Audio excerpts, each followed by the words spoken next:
Hi everybody, here's Christian from TeamworkCast. And this is Brendan from San South. And this is Netrunner with TeamworkCast. This is the 5th round of a tournament at the Hiveworld in Cologne. It is the 30th of August, game night kit tournament. And so far I've been not doing so well in this round. I'm playing NBN on the right and my opponent is Tim. He's playing on the left. I have an excellent guest with me today here. Hi Brendan. Hey, how's it going, Christian?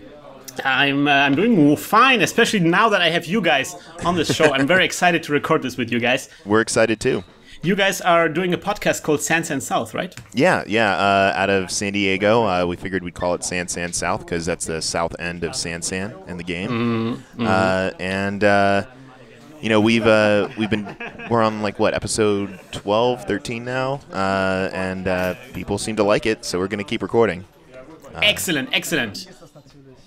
So the game we are commenting on is actually already beginning. There's no time to go into details right now. I playing a sweeps week. Yep, looks like he sweeps against Andromeda, which is a pretty nice opening for sure. Oh man, I always even like mulligan for it because I really want to see that. Oh yeah. And in this case, I don't even have a second ice. I just install one ice, but. Yeah, and against the criminal, you definitely want it against on HQ, because you don't want to get like double account siphoned right after you sweeps. Yes, and my opponent indeed has now struggling now. He's playing Andromeda, and he has to get out 4 cards unless he is keen to discarding one. Looks like he played Desperado, Dirty Laundry, and is that a? Oh, that's a security testing and a corroder. Security testing corroder. I wonder where he played the Dirty Laundry on. Did he had an access on R&D? It didn't look like it. It looked maybe he just ran it on archives just to play safe. And looks like you astroed out, or you San out. San out an Astro script. Yeah. I did San out an Astro script. So he's in a tough spot right now. Yeah, I'm doing quite well. So he looks like he's security testing archives. Yes, he's using the proof of purchase token to indicate where security testing goes. And there's another Dirty Laundry on archives, actually. It seems interesting. I would have gone for R&D. Yeah.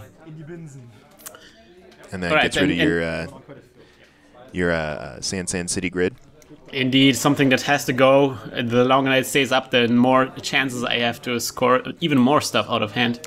He just hit R&D. He did R&D.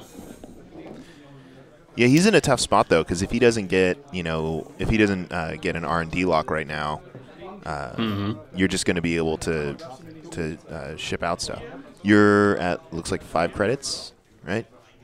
Yes, I'm at 5 credits, and I draw 2 cards, a mandatory draw, and then I use a click to draw a card. I'm looking for the ice to cover up my R&D, and that... Oh, wait a minute. Oh, there we have. I decided finally. Quick take back.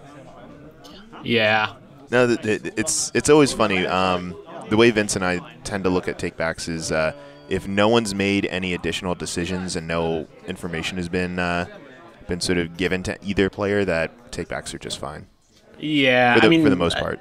I mean, if you're at Worlds, then maybe. I'm incredibly lenient on takebacks.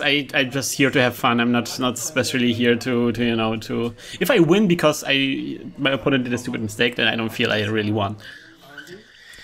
So you rezzed a wall of static, which unfortunately he already had his corroder out, but at least it slows him down. You know, that's what, 3 credits to get through the corroder? 2 credits.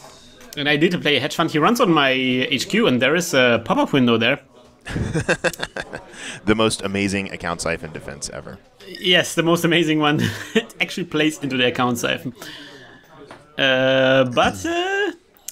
Well, now I'm actually quite vulnerable to account siphon. Wonder if he has some on his hand.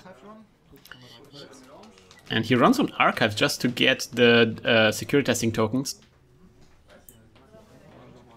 Security testing credits. Yeah. If he's on his next turn, I would put that on HQ and just start hammering HQ, or on R&D and make. Actually, no, putting it on R&D would be a bad move because you'd pay 2 credits to get past the wall of static, and then just get 2 credits back, no access. Yeah, I think it's fine on archives right now. I usually put it on archives. I put it wherever I pay the least to run on. Usually it's fair to. Oh, there's another sweeps week. Oh, there's your fast track. Oh wait, that's a sweeps week. Week. So you're in the money right now. You got 12 credits. Looks like he's got somewhere around 5, 6, 7, 8 or 9 credits there. Well, he has a credit machine, so I won't be able to tax him anytime soon. Yeah. I'm actually doubling up my defenses on HQ.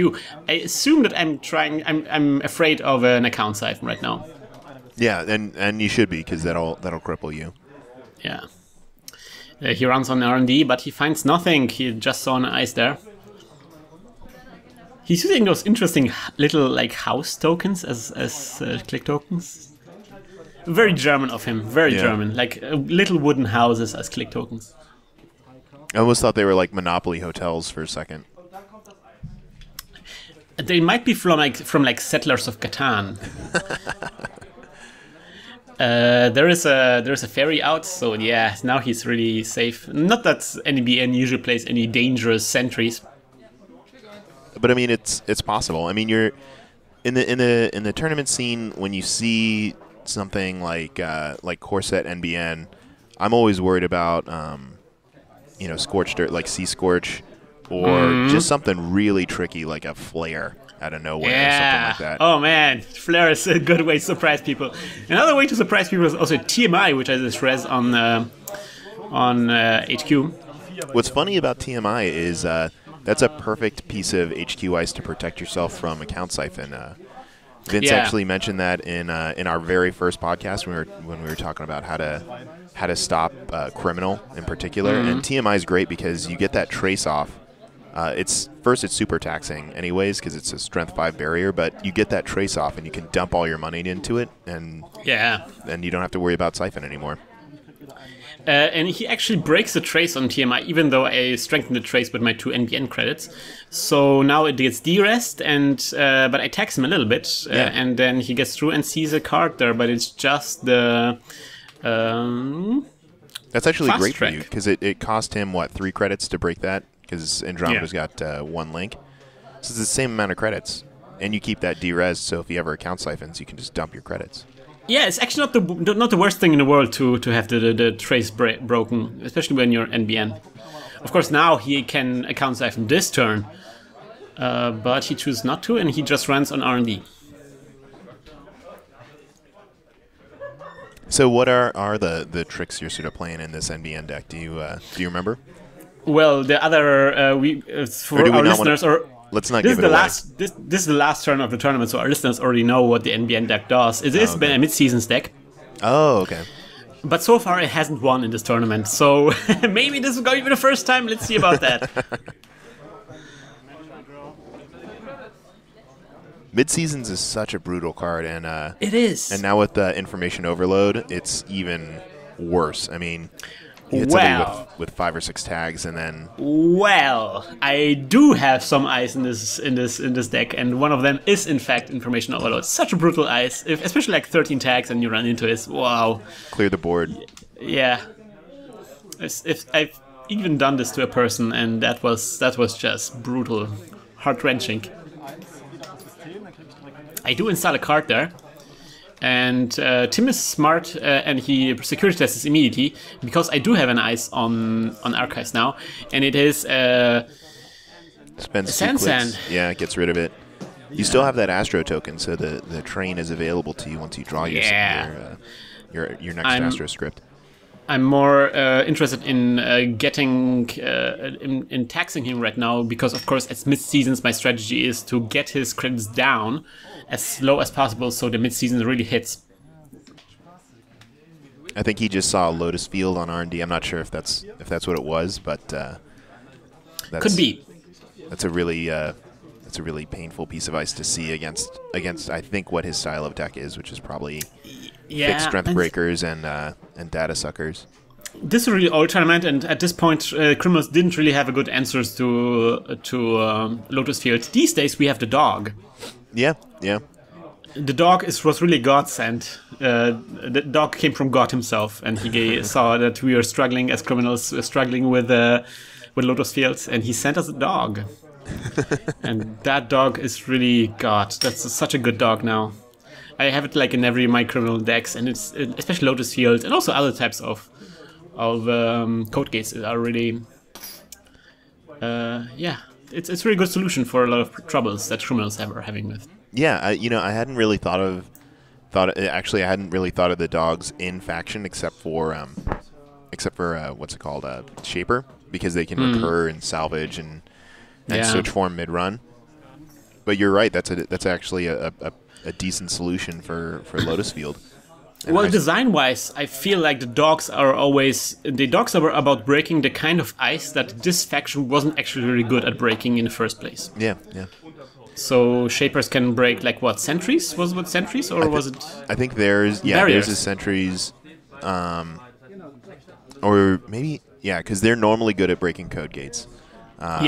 But just to get back to the game really quick, it looks like you drew up and then discarded 2 cards. Yeah. I'm looking for some. I'm guessing there's the Lotus Field. You looked correctly, and actually he runs on the empty server, and I rest the Lotus Field just so he doesn't get his money. His security testing credits. And you've got plenty of money, so this is actually I think this is a good move to tax him further. Ooh, pulls out a knight. Interesting splash in criminal. Yeah, I haven't seen too much knight in criminal after the sort of good night Gabe trend went away, which was basically using knights so that you could account siphon early. I guess it's an excellent breaker, and I'm really glad I'm using it in a couple of my decks too. But never saw it used widely with Andromeda. So he runs again on HQ, and I use my NBN tokens to start another trace with TMI. Too much information. If he intends on account siphoning you at some point, he really should not break this trace. Yeah. He should let it go off and then break it traditionally with the let it go. Yeah. Although he is, it is a decent way of taxing you an additional 3 credits. Yeah. And I re-res it. Wow. I'm not really experienced. Again, this is the first tournament I play with this deck, so I'm not really experienced. I think you're right. I probably should have just let him. Although, if you had an agenda in hand, it might have been the right move to not let him grab it. That's always the problem. We never see what kind of agendas I have on hand, what kind of cards I have on hand. So some of the decisions we see often turn out to be like really weird. Well, it's interesting. This sort of view gives you, and you see this a lot in casting. This sort of view gives you, the view that other outside players would have, as opposed to like the when you have the hand cam set up and whoever's got like 3 GoPros. Yeah. That ridiculously expensive setup, but it is kind of cool to see sometimes. All right, so he runs on R&D, and there is another pop-up window. There it is. So that's now a money-making server for you. Go ahead, Tim. Click it. See what it does. And now at this point, he's out of money. So you're hoping that you have a mid-seasons in hand, and he actually sees like a breaking news or something. Yeah, but mid-season costs 6. I don't have too much money myself. Does it cost 6? I think it does, right? Or 5? Man, I think it's 5, and it's a trace strength of 5, I think. Yeah, I know that to get with my NBN credits, I usually get a trace 8.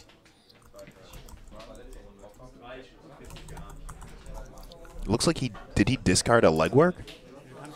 He did. That's interesting. Or maybe that was a legwork attack.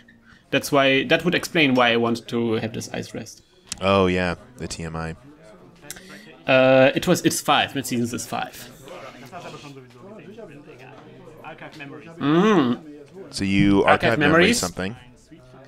It is the sweeps week. Oh, okay. Yeah, you're archive memories because I'm really low on money. I really want to have at least, I want to have my mid-seasons gun loaded at all time. I don't want to miss the opportunity to fire it. I mean, even if you can break the mid-season's trace, it's always nice to tax him in, at least in this kind of way. So it's kind of funny. I've never really effectively been able to play NBN, but my plan. I've been playing in our league a lot of what I would call moral victory decks, where it's sort of like the deck that has a one weird combo in it that you really, really want to get off, and I want to make Invasion of Privacy work. Oh, the teddy bear. Yeah. So he just security testing archives. You rezzed your third pop-up window, so that was some nice ice that you got to Yeah, good draw here. Good draw here. Yeah, makes it so that he can access gaining 1 credit and not access anything from archives, and you gain a credit. So he probably... Well, technically he gets 2 credits because he already has Desperado. Oh, yeah, you're right. So he's making 2 credits off of that run. You're making 1. He might be inclined to do this anyway, but me benefiting from this is always a good thing. And of course, it's always archived, so, I don't care if he accesses it. Oh, and there we have the knight that he special ordered previously. Although, if you wind up putting another Sand City grid... Oh, he put it on TMI. That's interesting. Oh, and there we go. Here's the siphon. All right. Knight on the TMI and then account siphon. The TMI was causing him trouble, so after all, it is quite taxing, even if you have a barrier breaker. So he spends... That's a lot of resources to put into that. Yeah. So it's he special ordered a knight, played the knight, put the knight on there. So that's 3 clicks, and then 2 credits just to break that.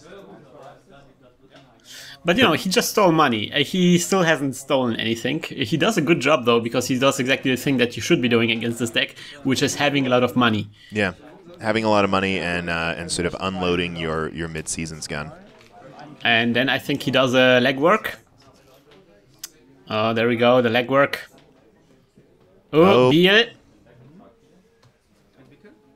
Fast track, and then... Oh! And the breaking news. Oh, this is bad for me. Now I kind of want to do the mid-seasons now. But you don't have the money for it. I don't have the money for it, and that's not good. That's not good at all. And he also has a lot of money, so even if I do it, he will be able to pay himself free. Oh, trashing the... Wow. Trashing the knight. That's a smart move there, I think. Yeah, but I invested so much money in that TMI, it's kind of sad to see it go. Ah!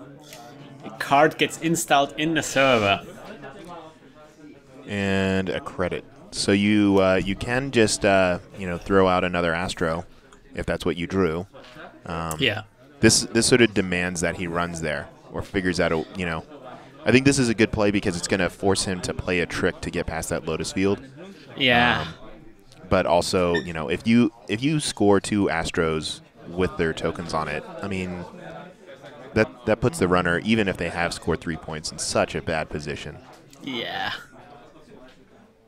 So I wonder, I have a fast track in my hand as well, so that I can get whatever I want if I need it. But I wonder what kind of solutions he has to the Lotus Field on the external server. We recently published a tournament where I was struggling a lot with the Lotus Field on external server. That was basically, I don't know if the corporation knew it, but that was actually an unbreakable server for me with my setup. Oh. The only solution I had for this was a FEM, and that FEM was discarded early in the tournament. So I actually had no means of getting into this. I think. Yeah, Lotus Field on external servers is great against Criminal because a lot of times their solution for it is either that FEM or if it was on a central as Passport. That's become somewhat popular for breaking code gates with Criminal. Yeah, he ran on R&D there, and he saw Archive Memories. I don't know. I guess I should have gotten a credit. I don't know if I got the credit from this, but yeah. It looks like you did. Because you have 5 credits now. Mm-hmm. And then he does another special order. Wonder what he's I'm grabbing. guessing we're going to see the solution for the... There's the fem, and he's got the money. It looks like he might have the money for it. That red token is at 5, then he's got... I think that's 5. He's close to having the money, but even if he has the money, I remember that's the thing, even if he has the money to play it, I mean, now that he shows me the fem, I'm kind of like under pressure, because I know that he can play this if he wants to, but I'm not sure, you know, he's monetarily, even if he plays the fem, he still has to invest some money to get into all those servers, so... So he's going after HQ, and you're figuring out whether or not you want to res that outside piece of ice or gain some money. You know. I'm really low on credits, so I'm deciding not to do this. Yeah, he goes through the pop-up, and he sees and I have only one card on my hand. He sees. Oh man! We're gonna see right now if that's an Astro script. I think he has 2 tags still. Does he have two stacks from the account siphon?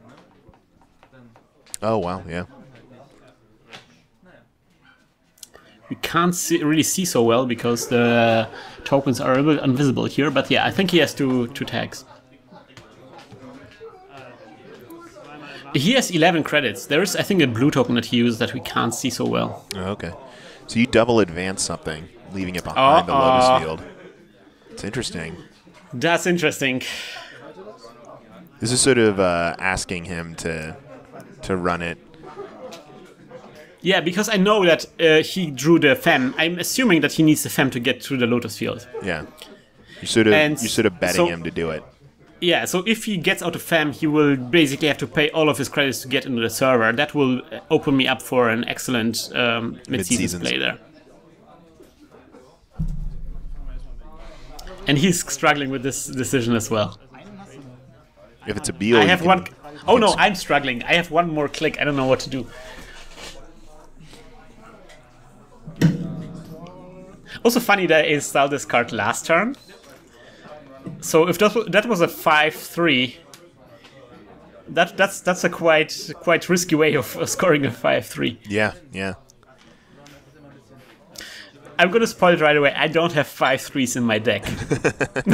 But I think, you've got Beals, so they could essentially be 5-3s if you wanted them to be. So that's a cool way of thinking about Beals. They basically 5-3s that are not as hurtful if they get stolen. Because if they get stolen, they're actually just 2 credits worth, 2 agenda points worth.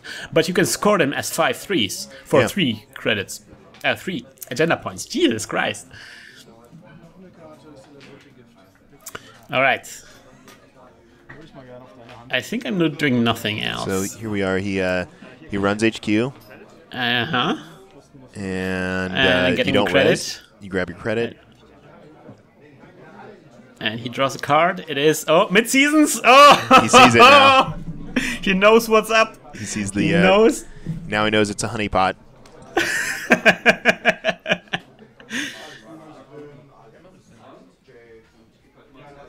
Oh man, that's a tough situation to be as a runner. You know that it's a trap. Yeah, when you and you see it, like you can sort of put somebody on like, all right, this is probably a mid-seasons deck, but then when you see this is actually mid-season, so now he siphons, trying to unload that gun. That's a good idea. And you res a Caduceus. That's actually not a bad play against this because no, it's not. You'll gain your 3 credits back. And then you can spend all those credits to end the run if he doesn't break. Although he ferries through it. Yeah, he ferries through it, and then but I get down to 2 credits, so it's for him his decision whether he wants to really pay for it or not. Get the credits with account siphon or not. He decides to get the credits either way, so I'm at 0 credits now.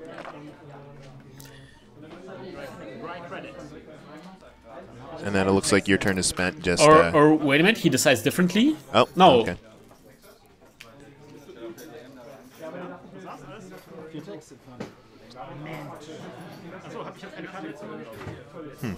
Huh. Something weird happened there. So I think he decided to... Not sure what he decided. Access? Yeah, maybe. I don't know, sure. Or was your turn spent... But he didn't access, right? Yeah, was your turn spent clicking for creds, maybe?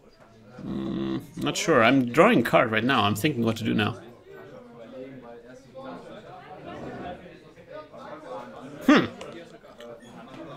Oh, he probably he saw the mid-seasons, and so he doesn't want to take the tags. Oh, yeah, he probably removed the tags, right? Because then you could just psycho Or out. he didn't took them in the first place. Yeah, he didn't took them in the first place. And I'm advancing twice and getting a credit. Uh-oh. This is really begging. You're kind of begging for him to put down that fem, but I think he's probably putting you on that's like a trap of some sort at this point. Otherwise, he'd be trying to figure out a way to get in there. Sadly, we don't see so well how many credits he has, but I think he's. We see 4 here, and I think he has at least. Maybe he has some blue ones. Maybe he's at 4 now. If he's at 4, he cannot actually put down the fem and get in there.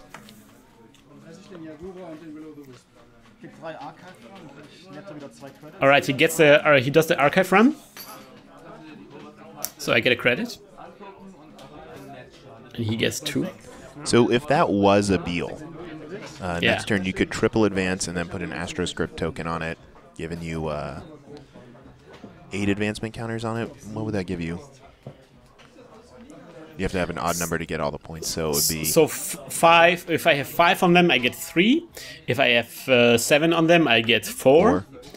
If I get 9 on them, I get 5. So it looks like you put... Yeah, that's a 4-point Beal. 4-point Beal. So now you are at 6 points. You're at game point with an Astroscript token. And he's actually trying to... he's already collecting his cards, but it's not over yet. It's not over yet. I'm 1 point away from victory. It's just you wanted to make... It's just 4-point Beal. Yeah, so if you draw that breaking news and you have a couple credits, you're ready to go. Even 1 credit, actually. I actually haven't spent the and you have a fast track token. in hand. Yeah. So breaking news wins the game. Yeah. But I need at least 1 credit still. So I think he's going to dig in R&D for a while. Oh, that's the mistake. That's the mistake. He's a hedge fund. Yeah. Well, he has to. I guess he has to do something. Oh, and you got a credit. Yeah. He got me the credit I needed for this.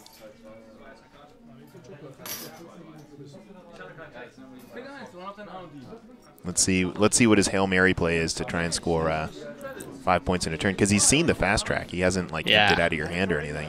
He knows exactly what I have on my hand. And we have a... Archive Memories? Archive Memories? Interesting. Interesting. What? Install. Advance. Oh, there was there was a breaking news in the archives. Man. So that's it. I won. Yes, I won the first time with this deck. Nice. You didn't get your moral victory of doing your mid seasons and then probably a Psycho or a Scorched or something, but you did wind up winning that game, and it wasn't via the Astro train either. You hard did it. I actually over advanced. Beal is actually a very powerful agenda. I'm actually this deck made me really warm up towards Beal.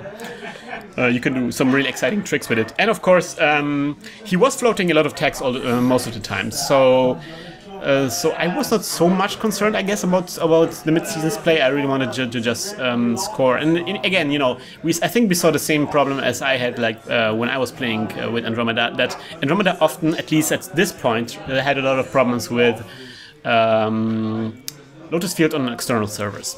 Yeah. And that's, against an Andromeda player, you want to drag out that game because she starts so strong in the beginning, and you want to sort of drag it out. So, yeah, that was a fun game to watch. It was. So, Brandon, we were talking about your show about Sand South. Where can people find Sand South? So, our website is sansandsouth.com. You can find us there. You can also find us on Facebook if you just search Sand South. And you can find us on iTunes as well. iTunes, Stitcher, all a bunch of the sort of possibilities for podcast. We are an audio podcast. Normally, we don't cast too much. Although we are starting to get into that. I've got a GoPro and we've recorded some games, but I think like you, we are also in the backlog of doing that. But yeah, look us up on iTunes or just find us on our website, sansandsouth.com.